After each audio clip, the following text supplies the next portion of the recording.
Hey friends, and welcome to episode 20 of the Way Too Indiecast. On today's show, we kick up some dust, litter the desert with scrap metal, and drink our fill of mother's milk on the way to Valhalla as we share our thoughts on George Miller's Mad Max Fury Road, which is out in theaters now. Also on the show, I make good on my word. After months of prodding and persuading and pent-up frustration and a little disappointment, I finally make CJ's day and make way for tomorrow as we discuss Leo McCarey's 1937 mini opus of generational abandonment. Plus, as always, we've got our indie picks of the week. All that and more, barreling at you like a 20-ton war machine on wheels on the IndieCast. I'm your host, Bernard Boo, coming to you from the Bay Area in California, and my fellow road warriors today are two Way Too Indie writers / editors, CJ Prince, coming to you from Hamilton, Ontario, Canada. What's up, CJ? Hello, excellent wordplay. And thank you. I don't know whether that was sincere or not. And Ananda Dillon, who joins us from Los Angeles, California. Onward to Valhalla. Onward to Valhalla. That's right. It was sincere. I was sincere. You can never. Oh yeah, your voice isn't expressive enough. I don't know whether you're joking or not. You're so dry. I do sound like a robot. I apologize. No. Well, it's good to have this trio going. I don't think. When's the last time we had this trio? A while ago, right? Yeah. Maybe this has never happened. Maybe. That can't be true. You'd think we'd had like years of podcasts to like think from. There's been like 20. If it happened, it wasn't that memorable, clearly. Yeah. Well, okay, so CJ, are you excited that I've made good on my word and I watched Make Way for Tomorrow? I'm very excited. It's been a long time coming. I think it's been months. Maybe. Yeah, months. Yeah, I know. I'm looking forward to the segment. We just have to get through, these other things first, right? But, yeah, I mean, you've been begging me, almost begging. I won't say begging, but you've been pleading with me to watch this movie, and I finally watched it. And for you listeners, I haven't shared with CJ yet what I thought of the movie. He loves it. I've not shared with him or anybody what I thought of the movie yet, so we'll have that later on in the show. But first, as always, we've got our indie picks of the week. And because this is your special day, CJ, I'm going to let you start it off. What's your indie pick of the week? My indie pick, I just saw it recently, is actually, I didn't review it on the site. Dustin, our big boss, did.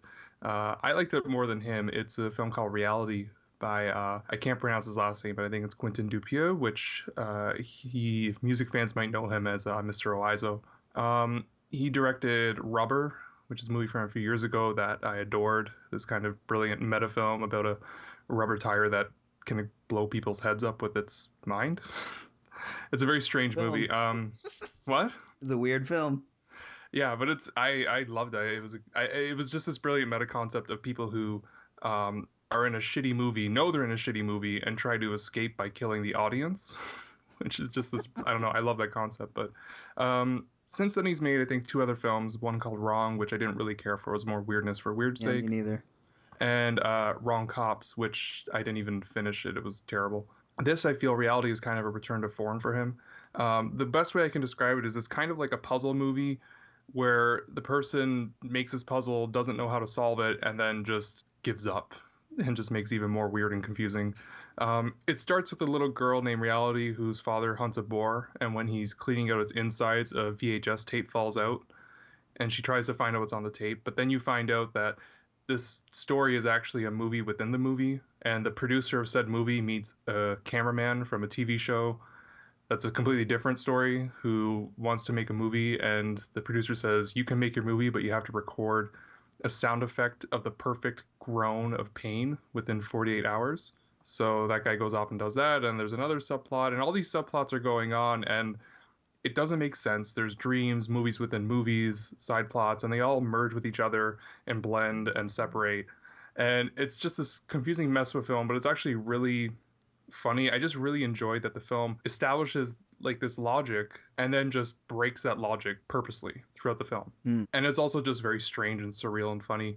Yeah, I think it's currently maybe in limited release in theaters, but definitely on VOD and iTunes if you want to check it out. If you're into very weird movies, if you like your David Lynch sort of thing, this is definitely up your alley. Yeah, I've been looking forward to seeing that one, and I've got Dustin saying don't see it and you saying see it, so I think I'll have to side with you, CJ, and give it a shot. Yeah, Dustin's wrong. No, I understand. I completely understand why people would not be a fan of this movie. He has a very singular style, but this one I actually enjoy. I think it's a return to form for him. Great pick, man. It's interesting that you compare him to David Lynch, because I've actually never seen any of this guy's movies at all. And I, from what I've read, have not been super intrigued by it. I think when things are just like weird for weirdness sake, I get a little turned off by that. But I love David Lynch. But I think I like his weirdness because he always hints at like a greater mystery to it, I think, even if he never gets to that part of things. Like, at least I feel like there's some sort of hidden tie that binds everything together. Would you say that's like something I might find in this guy's movies, or? Well, no. I mean, like, okay. Rubber begins with a monologue by a character where he basically refers to other movies in the past and says, why did this happen? Why did this happen? No reason. These things just happen because they happen. And that's kind of his philosophy with films. Things happen there's no reason for things. They just happen and they're very strange. This one is deliberately referencing Mulholland Drive at a few points. Like, I mean, the VHS tape that falls out of this wild boar's stomach is blue, like the blue key, and there's a whole thing though.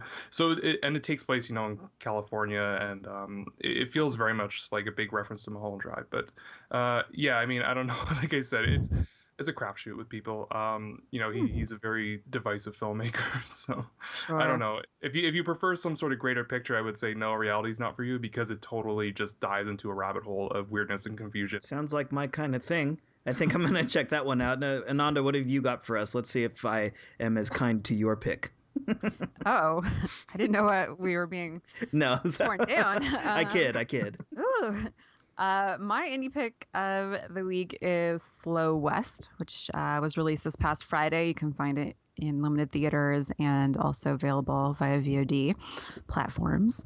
I caught this one at Tribeca, so we've already kind of gone over this in our Tribeca podcast, where I went on and on about how much I loved it. It was literally the first film I saw at Tribeca, and what a way to start, because I ended up really, really enjoying it. But mostly, this is a movie by John McLean, a newcomer, and stars Michael Fassbender and Cody Smith-McPhee, and they're kind of a duo out in the Wild West, making their way to young Jay, who Cody Smith-McPhee plays, his like lost love, who he's followed out to the wilderness. It's a Western by all means, but is definitely breaking the Western mold a bit in how interesting and strange it is. I know a lot of other critics have really compared it to like sort of the darkness of the Coen brothers, but that wasn't like where my mind actually immediately jumped to. So if you read my review, I do talk about how I really actually first thought of Wes Anderson after I saw this film, sort of molds and then making them kind of ridiculous, but not silly, if that makes sense. I don't think I would describe Wes Anderson as silly. I just think it's laughable for sure, but like, and this movie is also very funny. You still somehow see the heart in it and see the parable of it all. Have either of you guys seen this one? No. Nope. I highly recommend it. It is really quite enjoyable. Yeah, I'm in, man. I've been looking forward to that one for a while. Yeah, I think this was on our most anticipated of the year. I'm pretty sure. It's got all the blood and gore that you want from a Western film. It's got the sort of like journey and the buddy like dynamic of the loner and the like impressionable young man, all of that, and the like love story kind of too. But then it's also just got these really quirky elements that you don't see coming. Yeah, that one's two of those are going on my list for must watch indies. Great. Coming up. So, but I've got an indie to give back, because that's what a relationship is, right? It's a back and forth. For my indie pick, I've got a criminally underseen documentary from 2009 called Kings of Pastry by married filmmakers Chris Hegedus, that's a woman, and D.A. Pennybaker, who together have worked on documentaries like The War Room, Startup.com, and Jimmy Plays Monterey. Pennybaker also made Monterey Pop, which is, very popular classic, which I think is on Criterion. CJ, high five. High five. The doc centers on a long-standing tradition in France called the MOFs, or the MOFs. The letters stand for something in French, but to save myself the embarrassment, I'm not going to make my attempt at pronouncing it. The MOFs are a prestigious award given to the best craftsmen in the country. In the case of this movie, it's pastry chefs. It's signified by this red, white, and blue collar, the colors of the French flag that only moths can wear on their kitchen jacket. So it's pretty much the ultimate sign of recognition you can achieve as a chef in France. It's not just simply given, though. These chefs have to compete in a grueling 3-day competition where they're making hundreds of little pastries and towering sugar sculptures and chocolate sculptures and a whole bunch of shit to prove they're worthy of this collar. The documentary follows these 3 chefs training vigorously and planning into the wee hours of the night, or morning, rather, for the competition, which only happens every 4 years. So it's really high-stakes stuff. The movie is great, not just because it's an awe-inspiring thing to watch these chefs work and make delicious pastries, but because it shows you why these MOFs are treated with so much respect in France. They're masters of their craft, and it's really kind of moving to see how much they sacrifice to be called the best. I'm a former pastry chef myself, so it struck a chord with me in a special way. But everyone I've shown this movie to, whether they've baked a day in their life or not, have enjoyed it thoroughly. So I highly recommend it to everyone. Very cool. I have a question. Since it's D.A. Pennebaker making this, is it like a verite style, or? It's not as verite as his other stuff. It feels, I guess the camera work is like verite, but it seems more like produced in that there's a lot of music and a lot of Talking heads? Not talking heads. There are no talking heads, thankfully. That's good. Yeah, there's no. I don't think has he ever done talking heads? No, that's I was gonna be, when you said more structure, I was like, oh. No, yeah, it's not like that. He's always interviewing them on site, but yeah, it's really good. It really, I've watched it like 10 times now. Probably. What's your favorite pastry? To make or to eat? To eat. Ooh. Dude, I don't know. Yeah. We'll be right back. No. Yeah, we'll be right back. Yeah. You know what? I always, with a shout out to Emily, I always enjoy cracking the top of a creme brulee. Oh. Always delicious. That's my indie pick of the week. Those are our indie picks of the week. Hope you enjoy them. But now we're going to be talking about Mad Max Fury Road. Now, CJ, you wrote the review for us. Yes, I did. And we're going to be getting into that because I think you liked it a little less than Ananda and I. We're going to have a little discussion later, but I just wanted to preface this conversation with this. I was reminded when I watched this movie of John Ford's 1939 Western Stagecoach, starring John Wayne as the Ringo Kid. He plays this murderer, or a wanted murderer, who leads a group of people, including some scoundrels, cowards, a woman, and a baby, in a stagecoach drawn by 6 horses across the Alkali Flats, of course filmed in Ford's Monument Valley. In the film's iconic chase scene, the band of cramped travelers is pursued by a cavalcade of Apaches, riding horses, wielding spears, and guns with the worst intentions. And it's the most, symphonic, breathtaking displays of violence ever shot on film. And I think what makes it so thrilling, even when you watch it today, you can watch it on YouTube, is that a lot of these stunts and shots were done practically, without special effects. For instance, there's that one shot where one of the Apaches jumps from his horse onto the front of the stagecoach's 6-horse team, and then he's shot by one of the good guys, and he falls, and he's holding on for dear life underneath the horses, and then he lets go, and his back scrapes on the earth, and the stagecoach zooms past his nose and almost decapitates him. And what's so amazing is that after you see this, most people think it's like a dummy or something, but then at the end of the shot, you see him crawl to his knees and get up, and it's like the most amazing thing ever. I think it's a wonderful movie, and George Miller's Mad Max Fury Road, I think, continues that tradition of movie magic and death-defying stunts. It's kind of like a soft reboot or sequel. What do you guys think it is? Is it a sequel? Canon sequel? Apparently so. I mean, it's kind of a combination of both, I think. Like a reboot and a sequel? Yeah, it is a sequel. It's clearly referring back to, the events of Mad Max and Road Warrior and all that. Well, at least with, his family. Yeah, but it's definitely more of a reboot because I haven't seen any Mad Max movies, and you don't have to see any Mad Max movies to know what's going on. Yeah, they do vaguely reference Beyond Thunderdome, but you don't have to have seen that movie or any of the other movies, actually. Yeah, but it stars Tom Hardy, who fills in for Mel Gibson in the post-apocalyptic wasteland as Max Rockatansky, a desert survivor who joins forces with a bald-headed ass-kicker named Imperator Furiosa. played by Charlize Theron, to liberate the 5 wives of a tyrannical ruler named Immortan Joe. Not Immortal Joe. I thought it was Immortal Joe, but it's Immortan Joe.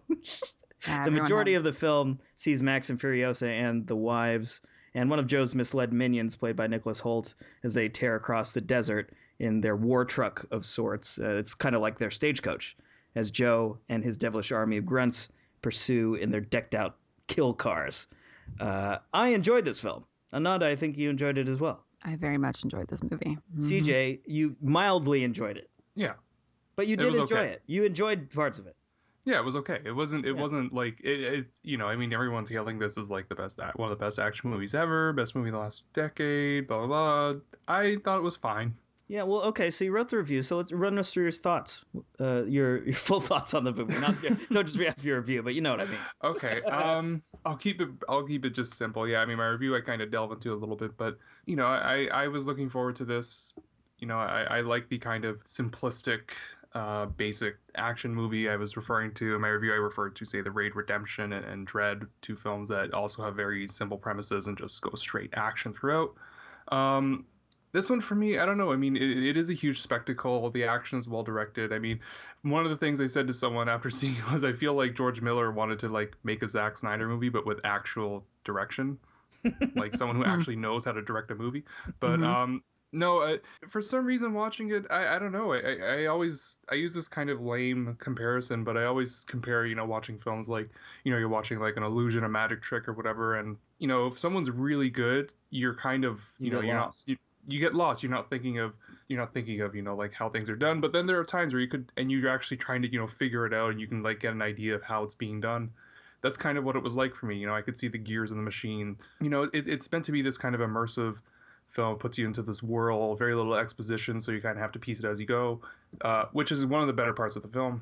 One of the parts I liked about it. But I don't know. It never immersed me. I tell people it kind of felt like I was watching it. There was like a layer of glass between me and the movie. Like I can watch and admire the spectacle and admire the work going on, but it was never really fully into it. All right. We heard a noise from Ananda right there. please expand on your little sigh. Well, it's a sigh of you know, sorrow that you felt detached from the film, because I felt so totally sucked into it. So I'm sad that you felt disconnected like that. I was very much sucked in by the action, the thrill, the spectacle, yes, the explosions, all of that.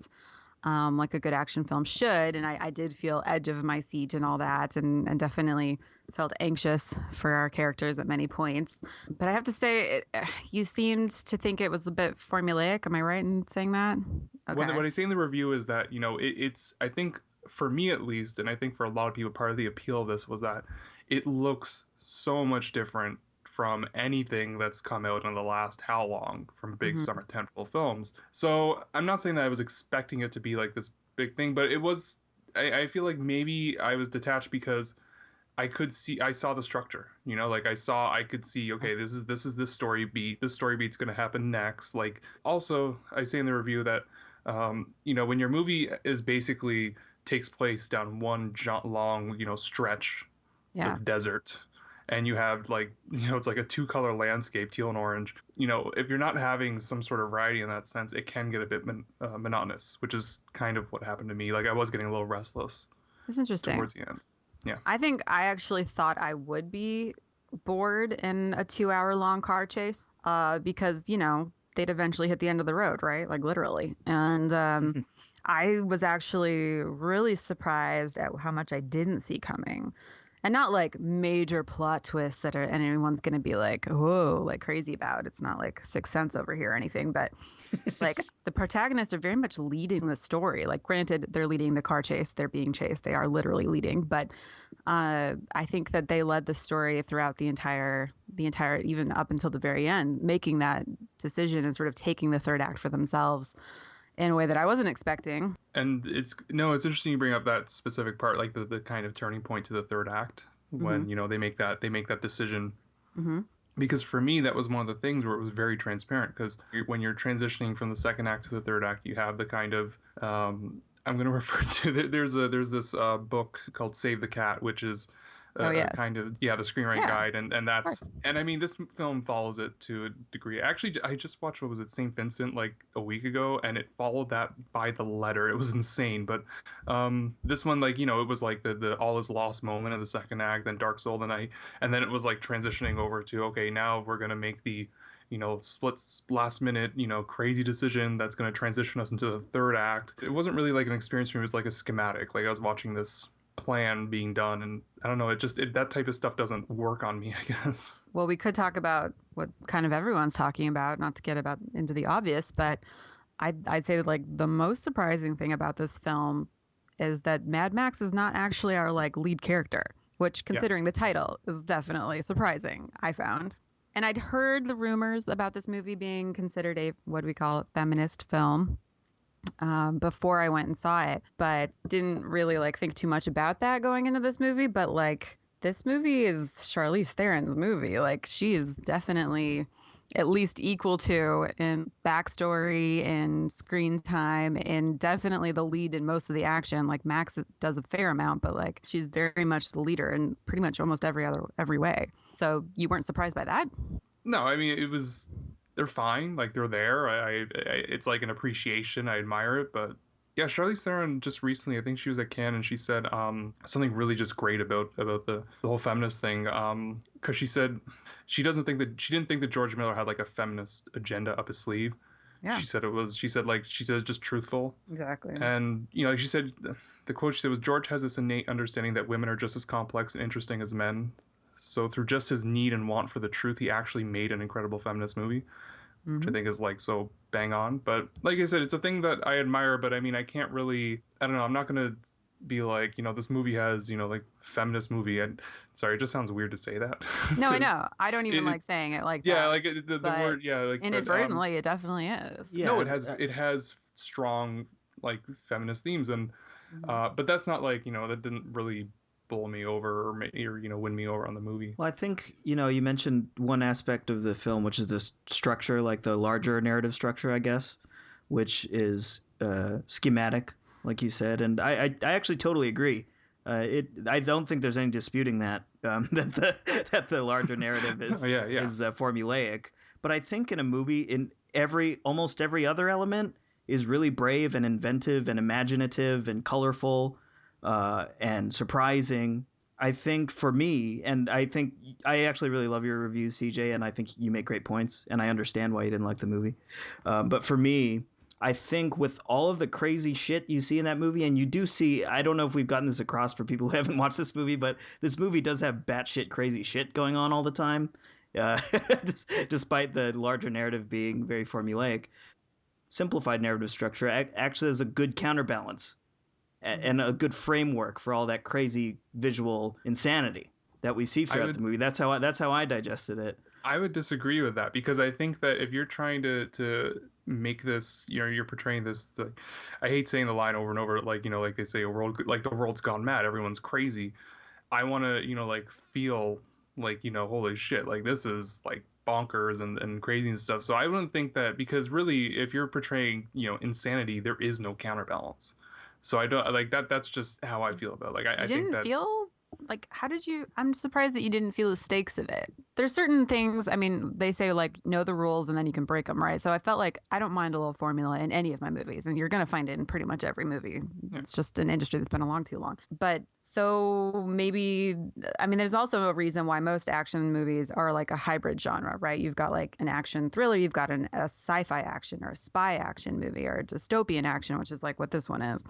And I kind of feel like, okay, you've established this is a dystopian action film, so I don't expect like killer dialogue in this movie, but the visuals I thought were so fantastic. He built these crazy cars and rigs, costumes, and the things they're wearing, even like everything about what their faces look like. The like the war boys, like the main one, Nux, right? Like his lips are all like skull like, and he's got boils on his neck where like he's got growths, because they live in this world where like they have half-lives now, like they're totally poisoned.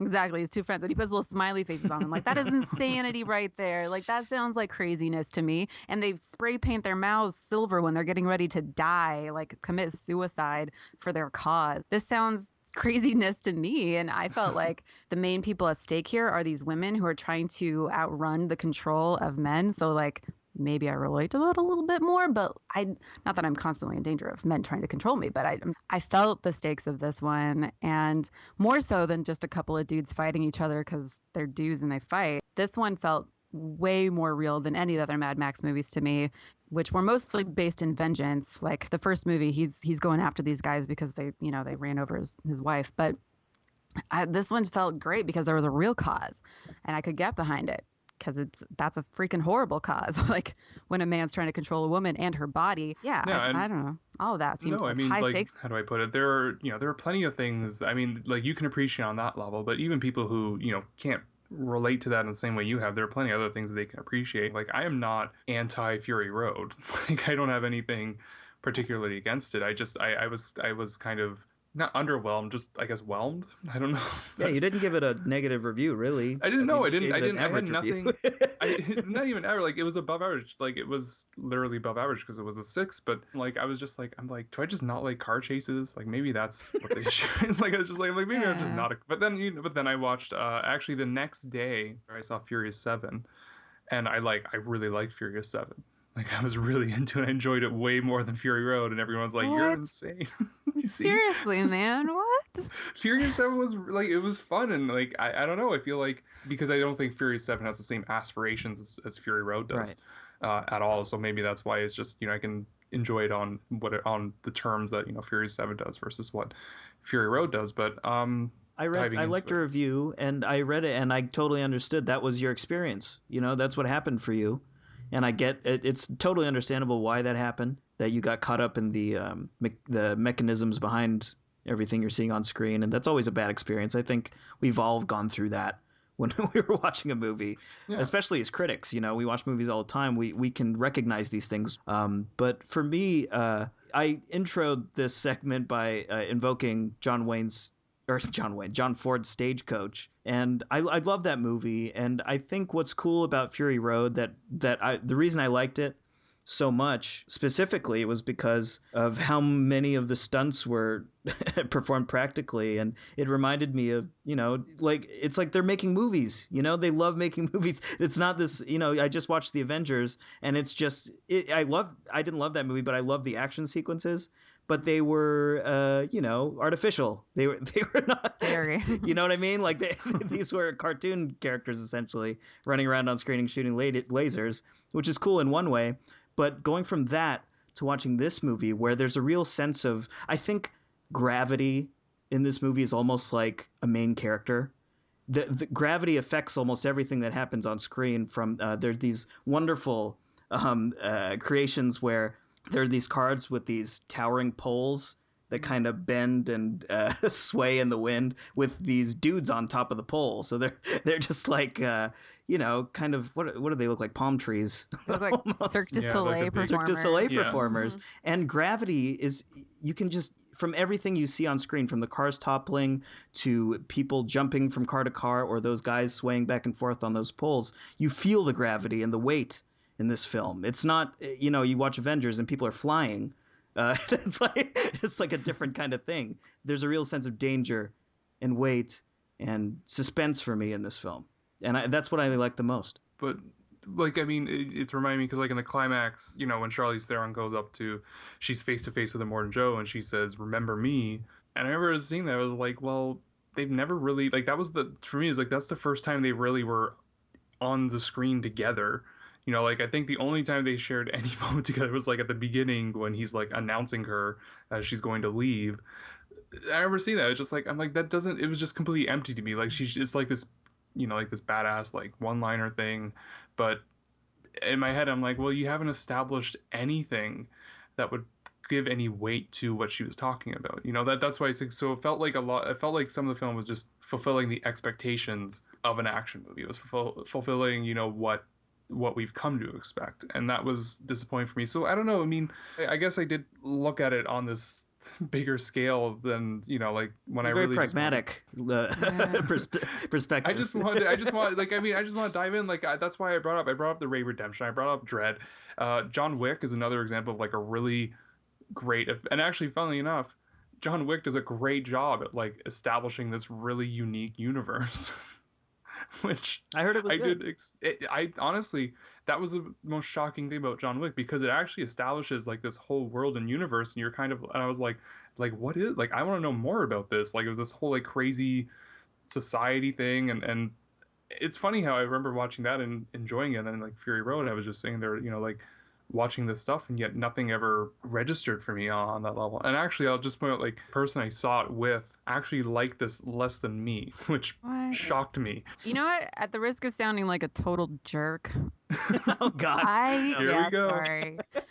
I'm not sure that you and maybe your friend got the film. Like, I know that it's completely subjective, so it's hard to say that. But like, so for instance, I'm really glad you brought up the "Remember Me" line, because I remember reading that in your review and thinking that's not what she meant. Like, it doesn't matter that we haven't seen them together, even though it is definitely established that they know each other, because she's his like top person who like goes out with this truck. So clearly he does know her very well. And this is a huge betrayal because she's like so entrusted by him. At that point, which, spoiler alert, maybe tune out right now if you don't want to hear something, but she says that to him at this particular moment because no one, least of all him, would have expected her to come back. She's shoving it in his face that she wasn't just happy to take what belonged to him. She wants to completely destroy him. And she's come back to like finish the job. And that's why "Remember Me" is like a badass line. And yes, it's a little cliche because we've heard it a few times before. I loved that because it wasn't "Remember me from when I used to work for you." It's "Remember me from yesterday when you were chasing me and now I'm back. Like, I came back. And that's why I love that line. So when you said you didn't like that line, I was really like, what? That was one of my favorite parts. Like, I boil it down to the Patricia Arquette line in Boyhood, which is, I thought there would be more. The old Patricia Arquette explanation. Okay. That's how So I mean, it really does, like, I mean, that's the thing, because it's just like, I don't know, guys, like, and honestly, I'm 100% sure that if I see this film again, I'll probably get the same reaction. I'll probably just sit there and watch it and be like, okay, that happened, and it's fine, and it's, entertaining it's entertaining to a point for me, like, it doesn't elevate itself. So it definitely seems like you probably had higher expectations than I did going in. I think I don't know, I love action films, but like, I definitely don't seem to hold them to a very high like caliber. And I went in thinking this will probably be okay. Like, if there's some good explosions, I'll feel pretty happy about it. And to find that I did find extra layers within it, and like a different kind of character lead than I was expecting, and got so much more out of it. I think that's what made me just go gaga over it. And I've actually been really surprised to like see and hear from a lot of my female friends about how much they've enjoyed it as well. When, I mean, not to sound to play into the cliches, but like, this isn't usually a female sort of film, like the kinds of thing that we usually go for, which is why, the stupid men's activist dudes are getting so pissed off right now. That's like, that's also hilarious. To me, that was like 10, that's probably like 20 people on the internet, and then like someone wanted to just make like an article that would get hit, so they were just like, oh look, there's an epidemic of like, it's like, no, those are just a few idiots, please don't. Oh yeah. Oh no. I'm not even remotely, I won't even say this dude's name. I am so like not giving him attention. He didn't even expect his stupid little article to go viral. He doesn't even consider himself a men's activist, even though being an anti-feminist kind of puts you on that side of the table. But listeners, if you want to go out and Google this guy and read his stupid article, you can, but I'm not going to lead you there, unfortunately. Man, we could talk for a while, or at least I could talk for a while more about Fury Road. But before we end this off, do you guys have any closing statements? I guess. I'll say one thing, because like, I will say one thing I liked. There were many things I liked about the movie, but one thing I liked was, I remember laughing.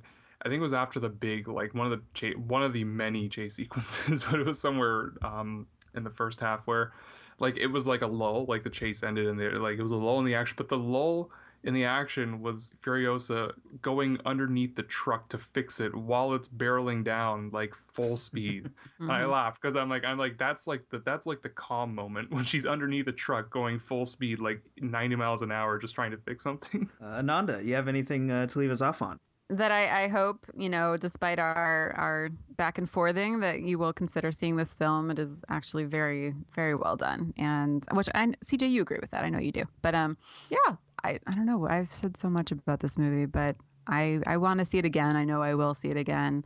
And even though the summer is only just beginning and will surely be thrown a lot more explosions yet to come, I doubt any of them will top what George Miller has done in this film. So might as well see the best explosions all year long and go see this one. Yeah, I will end this off with me saying that the thing that I think I mourn the most in Hollywood is the old days where there was an appreciation for the craft of filmmaking. Not just the writing and like the set building. Those designers were given a lot of credit, and now I think we take the craft of set building and practical effects and costume design and stuff.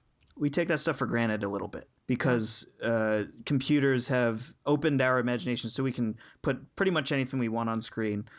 But the hard work and the labor people took to make Mad Max Fury Road, to handcraft all these things, these cars, and these choreograph these fight scenes and make that crazy ass costume for Immortan Joe, which disgusted me. There's even a character with a bunch of boils, like ginormous boils on his feet. Oh yeah, that really fat dude. Yeah, the really fat guy. That was impressive to me. I loved that. I loved that this movie felt like an old school, handmade, loved movie. It was made with love. Yeah, there's like barely any CGI. And George Miller said he wouldn't make this movie till he felt like technology and all the things that he wanted to do were like able to catch up to his vision. And that's serious patience there. And I'm sure there's a lot of CGI in this movie, but I can't pinpoint where a lot of that stuff is. It's mostly background stuff.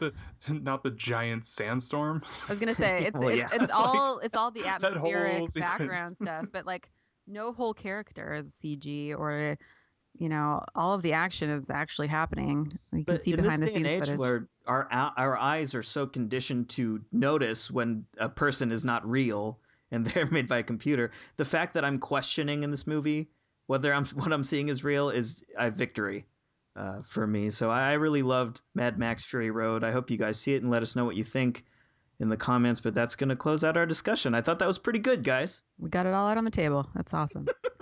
But now, unfortunately, we're going to have to say goodbye to you, Ananda. You are leaving us. You're leaving me and CJ to have our little bro date. You guys can talk about me behind my back. It's okay. I'll still listen. Yeah, you'll hear it later. You'll hear it later.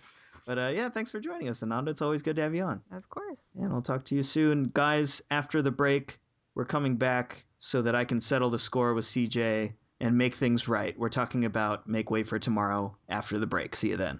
You're listening to the Way Too Indiecast, the official podcast of WayTooIndie.com, where you'll find film news, reviews, and interviews with an emphasis on indie.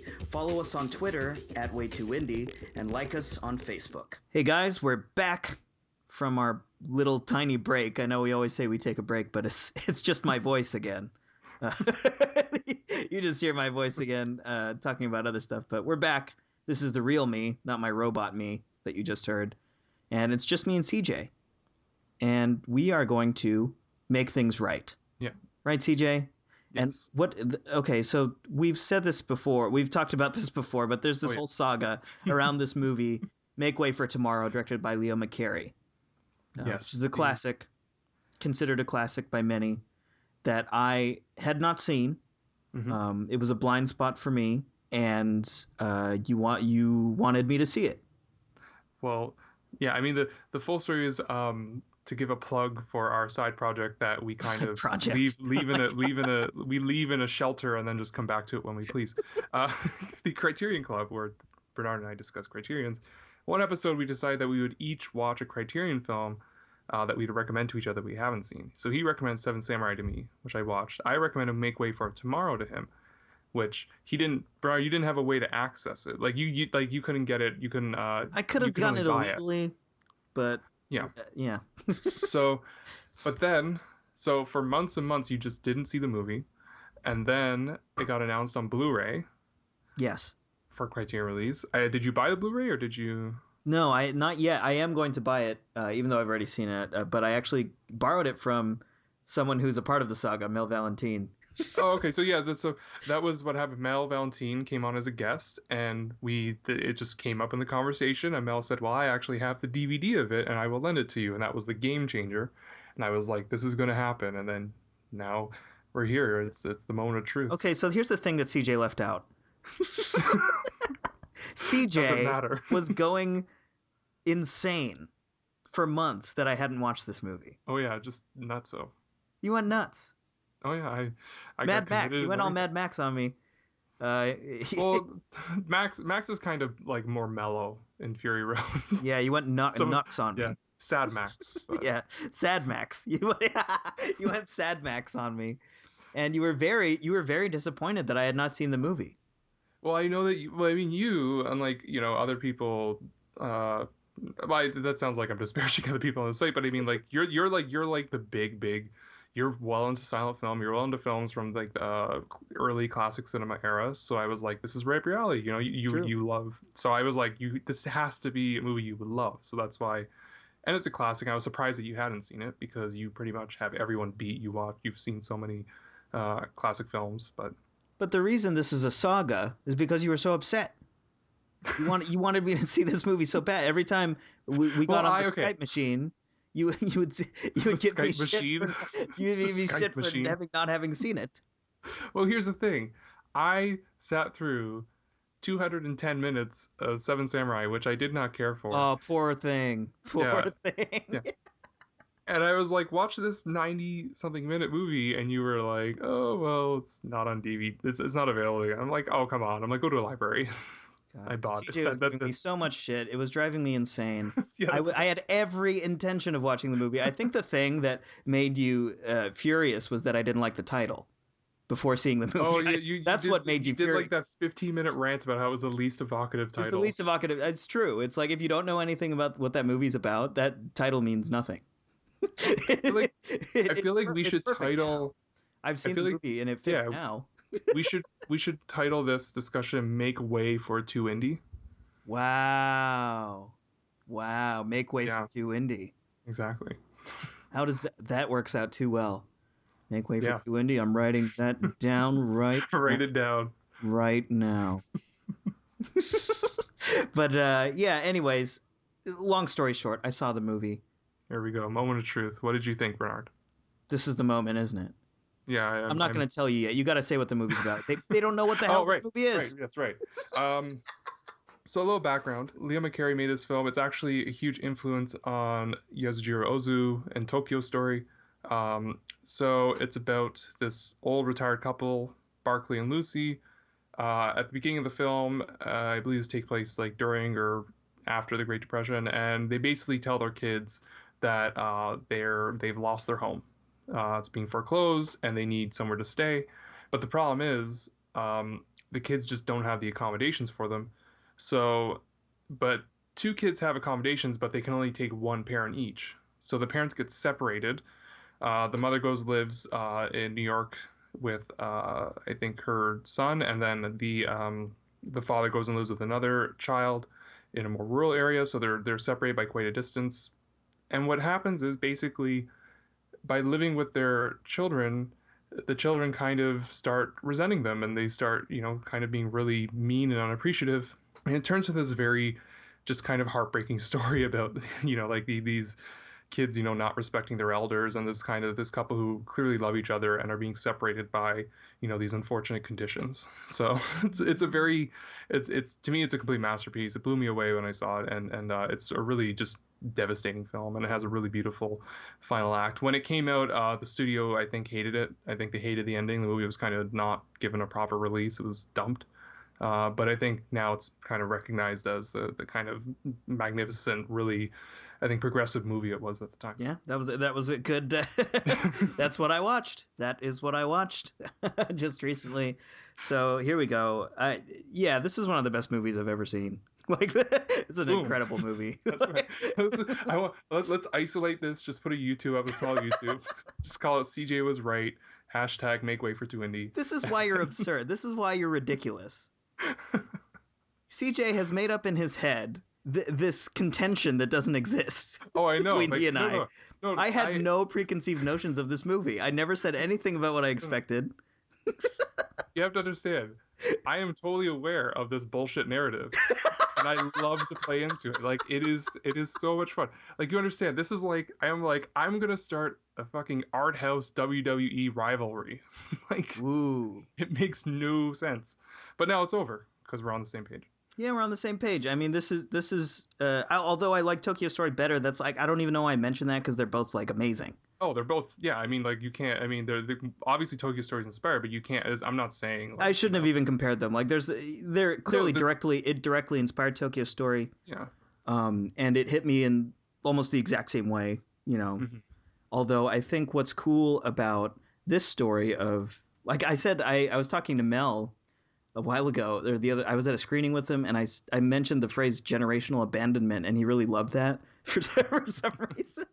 He like tweeted it or something. No, it's a good phrase. It's a good term. But I don't know. Yeah, that's really what it is. It's about these kids who take their parents for granted, and these people just become invisible. These people who raised these children, gave them everything, gave them the lifestyle that they're lucky enough to live, and now their children are treating them as if they're, dead weight. Yeah, and I mean that's the thing. Like it's that's why I said progressive, because it's more of an assumption, but I think it's a safe assumption that movies weren't covering this sort of stuff back in the 1930s. I assume.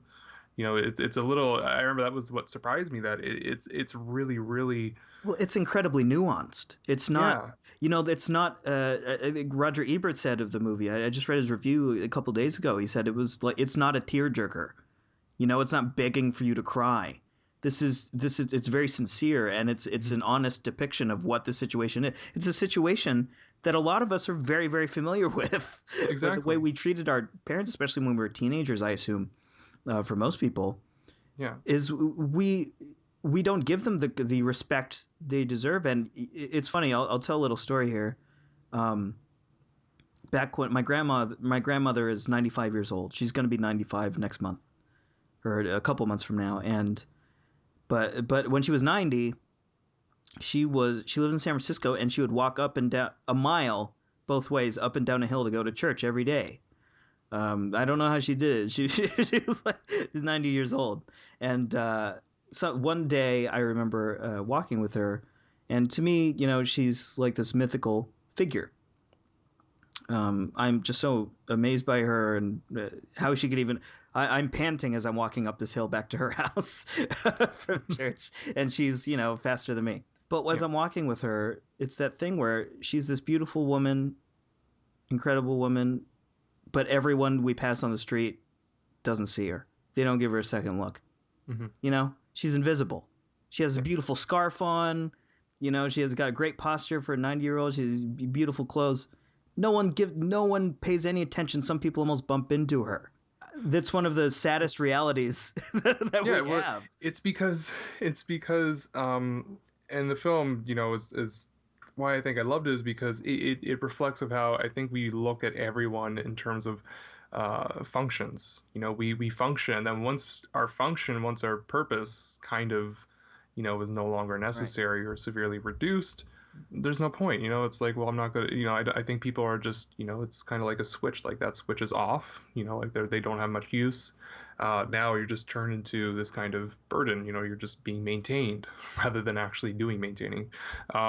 And it's this very depressing reality, and it's just such a universal thing of like that feeling of, either being a burden or being burdened by somebody, and that kind of really just painful awkwardness and, like uncomfortableness that comes with it. But it's not like, how would you feel? Do you feel like the way the kids are portraying the movie are like they're just like really, really made to look horrible, or do you think that they're kind of given...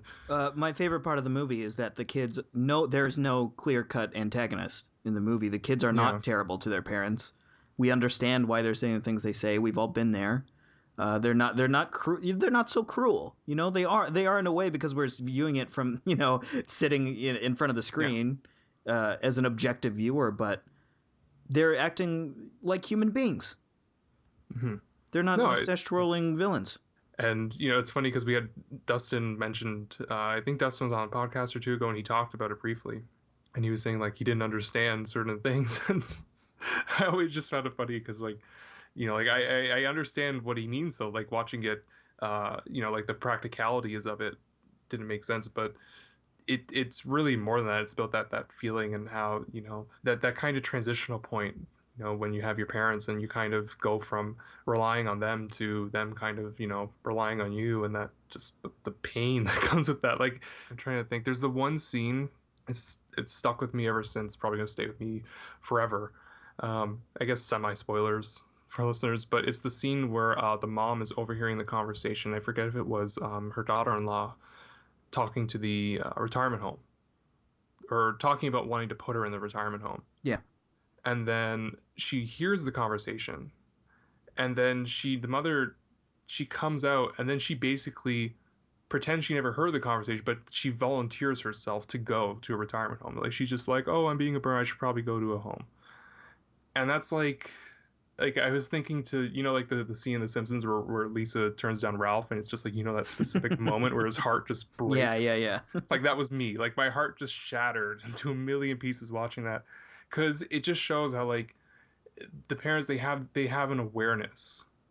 They completely are aware of right. Like of everything and the way they're being treated and stuff, and they understand it. And that's what's most devastating, because they have that knowledge and they don't fight it. They just kind of accept it. And that's because that's what parents do, Yeah, there are a few scenes that I really liked, or that I loved, actually. There's one, a small moment that I thought was just perfect, was where the father, Barkley, played by Victor Moore, he's looking for a job because they lost he and his wife lost their house to a bank.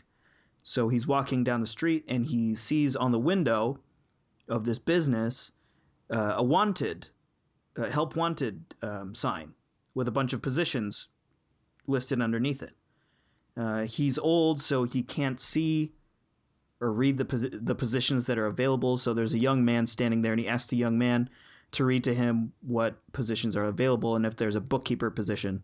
And the young man says, "Oh, were you a bookkeeper?" And he says, "I am a bookkeeper." And he walks on, and the scene ends. And I thought that was one of the most perfect scenes I've ever seen, like in a movie. It was wonderful. That's the thing. I mean, like I said, it's people who are, their function is, their purpose is, finished, and therefore society doesn't want them anymore, because now, like I said, you're going from maintainers to the ones being maintained, and it's make way. Yeah, you gotta make way, and you gotta they're just basically just waiting to be shoved off the motor coil, and that's that. And it's shockingly, I'm not sure the word, but it doesn't really, it's not like a rose-colored view, or it doesn't. Well, I think the word really is honest. It's honest. Yeah, it's honest. Yeah, that's basically, it's very bracing and honest, because it's just dealing with something that we don't ever really want to discuss, mortality and aging and all that. But that's where we talk about. It does it in such an elegant way. Another scene that I wanted to mention was, okay, so the mom, Lucy, who's played by Beulah Bondi, or Bondi, I don't know, discovers that she's not wanted in a really heartbreaking way for me. She's staying with her son George, and his wife Anita, who's played by Faye Bainter. She holds bridge classes. Is it bridge? Yeah, bridge, I believe so. She holds bridge classes for a bunch of like hoity-toity white people. They all gather at their home, and she teaches people how to play bridge. And Lucy walks into the room and is just being kind of sweet and saying hi to everybody. All the younger people say hi and are pretty polite, but then she sits down in her rocking chair in the middle of in the room, not in the middle of the room. And the rocking chair creaks really loudly as she rocks back and forth. And all the young people are just a sea of faces that turn and look at her. And I think exploring awkwardness in a way that's so modern, that would fit so well in today's media landscape, that it startled me. Like, that's why this movie's so great, because it's ahead of its time. Yeah, it's so innovative and nuanced and not overdone in any way. That's what I mean by like that feeling of being a burden. and the awkwardness that comes with that, and knowing that, you're in this situation is like no one wants you there. They're just kind of putting up with you, and and I think that's a feeling that everyone has gone through to some degree, and that's where I think the universality, the why it feels so universal and what it's doing, and because if you haven't actually been in that position, you're in the position where someone's been around and you don't want them there, so you can feel it. You definitely feel those scenes, and that scene's perfect because nothing is really, nothing's happening. It's just a slight disruption to the status quo, and yet, it's this big thing. It's a creaking chair. Like who? Like they're doing, what it does is it knocks down the value of her existence a notch. Exactly. You know what I mean? Like she's a notch below everyone else's existence because she's old. I know. I mean, I related to it because I'm Asian. Asian people in this country are, to be honest, not treated as we're the best people. We're like second or third best in almost every aspect of this country. So I totally understand that, though it's a small thing, like you said, it means the world to the person who's on the butt end of it. Yeah, well, I mean, like less of a person. That's what I'm saying. Like the universal, like why it's so universal is because it does work on both ends. Like and what's worse is I think people go through that too, where there's someone around them and they're trying to be polite, but they don't want them around, and it kind of makes you feel worse. Like I've definitely had moments like that, where it brings me back to like talking to like one of my grandparents on the phone, and it's always like an hour and a half conversation, and it's just like ugh, and it just brings me back to that, and it's like, well, why, like. It kind of those types of scenes, I love that they're so tiny, like you say, but they're so specific and yet universal at the same time. And that to me is like that's kind of like the peak with these kinds with just peak drama, where you can nail that. You can have a very specific experience, but through it you can kind of expand out, and it's something that everyone can find something within or relate to it. It's flawless. It's flawless. Like it's a flawless film. It's pretty, yeah. I mean, I wouldn't argue anything. Like I wouldn't disagree with that. I think of the recent episode of Veep where it's like I cannot endorse it, but I acknowledge it. No, there's another scene I wanted to point out. Yeah. Is when the father, he's like at this other old guy's shop, hanging out, talking to this other dude, and he and his wife are writing letters back and forth, calling occasionally, and he receives a really just heartbreaking letter from his wife talking about how much she misses him, and how much she misses being around him. He leaves, leaving the other old guy in his shop, and then the other old guy stands up and calls for his wife, and there's no response, and it's a terrifying moment. And then he calls again, and she shows up. And she goes, "What do you want? I'm busy." And he says, "I just wanted to make sure you were there." And then the scene ends. Like it's the most elegant. It's phenomenal. Like this is phenomenal filmmaking. It sounds, and it's funny because like that scene might sound on the nose for some people, but no, it works beautifully. And actually, the shop scenes were one of my favorite parts because they were just really just warm and just naturally fun and funny to watch, which is the humor, and it is just great. And yeah, I don't know. I feel like I'm just gonna be throwing on one superlative after another because it really is like just one of those, yeah, I would say like it is one of those just perfect movies, or as close to perfect as you can possibly. Oh yeah, I mean, there's no such thing as a perfect movie, but this is for my use of the word, this is a perfect movie. Yeah, and just like Tokyo Story as well. It could be like mention like I mean the whole last third of that movie is just unexpected because you don't expect it to just suddenly kind of put the brakes on it and just do this whole lovely extended sequence, but it's completely earned and it's totally deserved, and it's just like I feel like it's just this like release for anyone watching it. We're just like, thank God, like they get together and they get to spend this day together, but it comes to that ending, and I can understand why the studio executives probably hated that ending, but it is honest and it's really sad, and you kind of know, but it's like there's no Deus Ex Machina coming in, there's nothing like that. It is what it is, and I think it's an experience that a lot of people go through. We should talk about this more on Criterion Club, but because I can talk about this movie. Segue. It was a great movie. I can't wait to actually talk about it more. I have a lot to say, but before we end this off, I actually pulled up Roger Ebert's review here, and he says something really great that I think sums up this movie really well. He says, entertainment is about the way things should be, and art is about the way they are. And I think that's Make Way for Tomorrow is a brilliant piece of art, not just entertainment. Yeah. That's it for today's show. But thank you guys for joining us on episode 20 of the Way Too Indiecast. We had a lot of fun talking about Mad Max Fury Road, giving you our indie picks, and of course, the incredible Make Way for Tomorrow. We're closing the chapter on that. Thanks for joining me, CJ. Where can we find you on Twitter? You can find me on Twitter at CJ_Prin. That's at CJ_PRIN. And I feel like I should mention, since Ananda left early, you can find her on Twitter at Ananda Writes. WRITES. Thank you, Ananda, for joining us. And you can find me at BJ_Boo on Twitter. Also on Twitter, you can find Way Too Indie at Way Too Indie. You can find us on Facebook. Give us a like. Find the podcast on iTunes, subscribe, give us a review.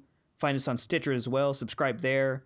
Not because you'd need to, but because I don't know why you'd want to subscribe on both. But if you do find us on Stitcher, subscribe and give us a little love. Find us on Instagram, Spotify, and YouTube. Thanks, guys. See you next week. Bye-bye.